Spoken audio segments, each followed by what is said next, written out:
اعوذ باللہ من الشیطان اللعین الرجیم بسم اللہ الرحمن الرحیم الحمدللہ وکفا وسلام علی عبادہ الذین اصطفیٰ۔ درود بھیجیے محمد و آل محمد۔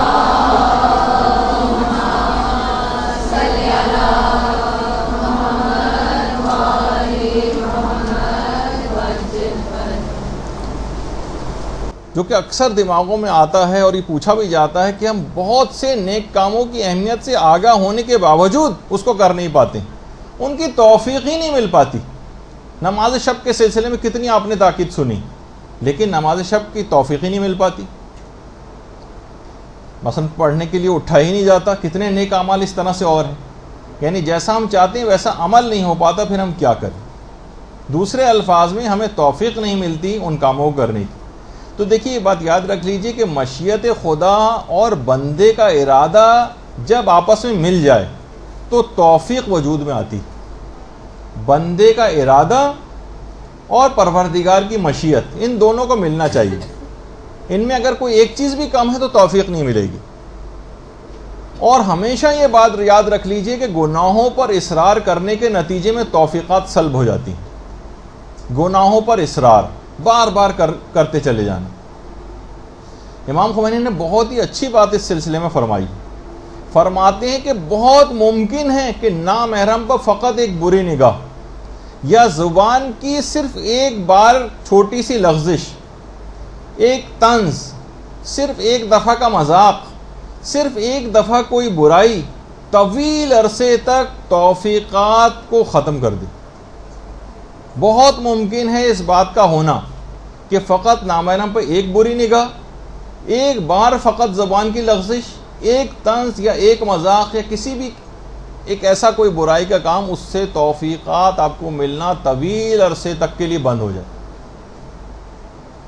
اور خدا اور بندے کے درمیان ایک حجاب آ جاتا ہے۔ باقاعدہ جو شرح لکھی حدیث جنود و عقل و جہل میں امام خمینی نے باقاعدہ اس کی شرح کی، اور یہ کہا ہے کہ یہ بہت عین ممکن ہے، تو انسان کو تمام گناہوں سے اپنے آپ کو بچانا چاہیے۔ البتہ کچھ چیزیں ایسی ہیں کہ جس کے اندر توفیقات کے خزانے پوشیدہ ہیں، اور یہ بات ہمارے چوتھے امام زین العابدین علیہ الصلوۃ والسلام نے بتائی۔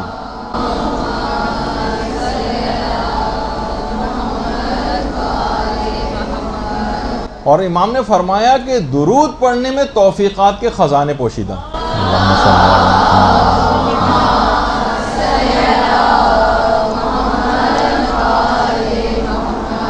توفیقات کے خزانے، اور بہت سی روایات میں تو یہ ہے کہ گناہوں کی جڑ کٹ کے رہ جاتی ہے جتنا زیادہ انسان درود پڑھتا۔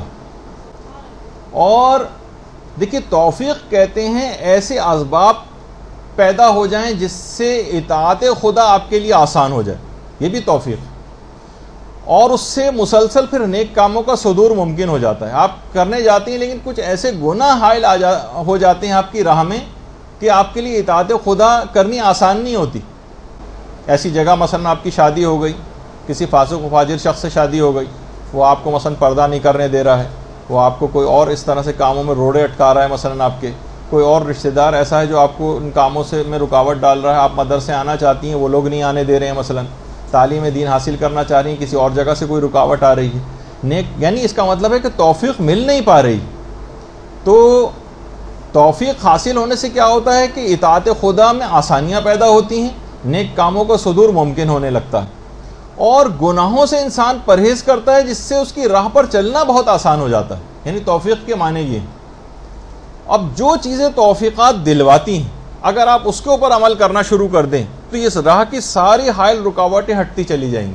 سوال یہی تھا نا کہ کتنے نیک اعمال ایسے ہیں کہ ان کی اہمیت سے ہم واقف ہیں لیکن ہم کر نہیں پاتے، ہمیں توفیق نہیں مل پاتی کہ ہم اس کام کو کر سکیں۔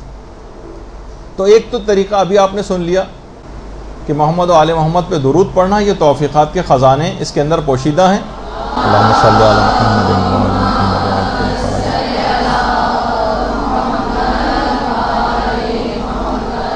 اور یہ توفیقات کو دلانے کے لیے بہترین ایک عمل۔ دوسری چیز علماء نے کہی، اب اس میں اتنا وقت نہیں ہوگا، میرے پاس بہت تیز رفتاری سے گزرنا ہے۔ تقویٰ جتنا زیادہ آپ حاصل کرتی چلی جائیں گی، گناہوں سے اپنے آپ کو جتنا زیادہ آپ بچائیں گی اپنے آپ کو گناہوں سے، اتنا ہی توفیقات آپ کو زیادہ سے زیادہ ملتی چلی جائیں گی۔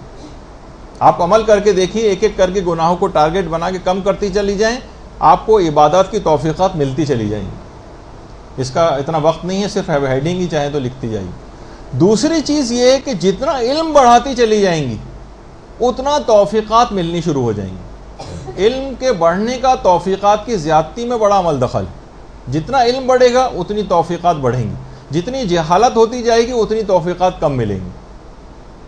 تیسری چیز، جتنا زیادہ آپ استغفار اور توبہ کریں گی اتنی ہی زیادہ توفیقات ملیں گی، اور جتنا استغفار اور توبہ سے غافل رہیں گی توفیقات گھٹتی چلی جائیں گی۔